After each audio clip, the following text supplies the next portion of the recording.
فرمایا کہ ایک عمرے سے دوسرے عمرے کے درمیان جتنے گناہ ہوتے ہیں اللہ رب العالمین عمرہ کی محنت اور مشقت کے صلہ میں اللہ اسے معاف فرما دیتا ہے۔ اور اس کے ساتھ ایک اور حدیث مبارک ہے، نبی پاک صلی اللہ علیہ وسلم نے عمرہ کے حوالے سے ارشاد فرماتے ہوئے آپ نے وضاحت فرمائی کہ یہ جو فضیلت ہے یہ تو سب عمرے کی ہے۔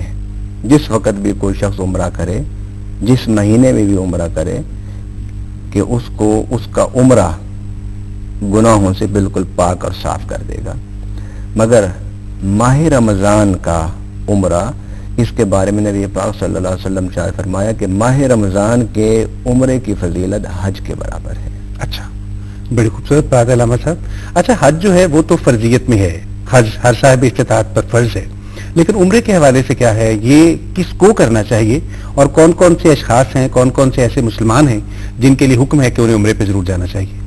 یعنی آپ یوں کہہ لیں کہ حج فرض بھی ہے، حج سنت بھی ہے، حج نفل بھی ہے۔ حج کی یہ ساری اقسام ہیں، حج بدل بھی ہے، مگر عمرے میں ایک ہی قسم ہے، وہ یہ ہے کہ سنت ہے عمرہ۔ عمرہ فرض نہیں ہے، عمرہ واجب نہیں، مگر ایک صورت میں عمرہ جو ہے وہ ضروری ہو جاتا ہے کہ جب آپ نے اس کی منت مان لی، آپ نے اللہ تعالیٰ سے کوئی چیز مانگی، دعا کی، اور ساتھ یہ کہہ دیا کہ اللہ اگر یہ میرا کام پورا ہو جائے تو میں عمرہ کروں گا، تو اس صورت میں بصورت منت اور بصورت نظر آپ پر عمرہ ضروری ہو جائے گا۔ اس کے علاوہ عمرے کی ایک ہی قسم ہے اور وہ سنت ہے۔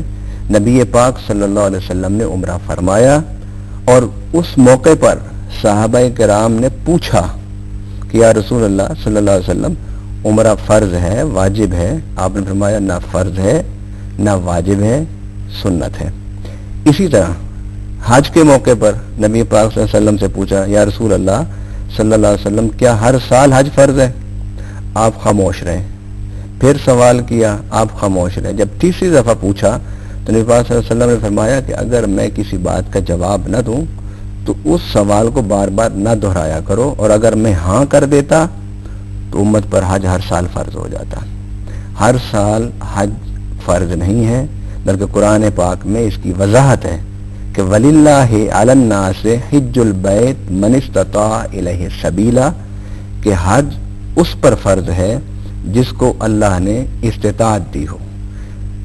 جب کوئی چیز اللہ تعالیٰ انسانوں پر فرض کرتا ہے تو اس کے ساتھ اس نے استطاعت شرط رکھی ہے۔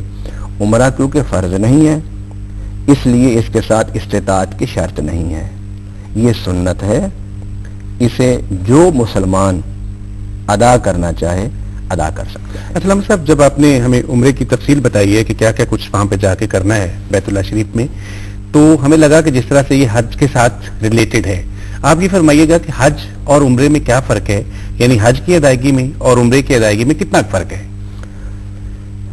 حج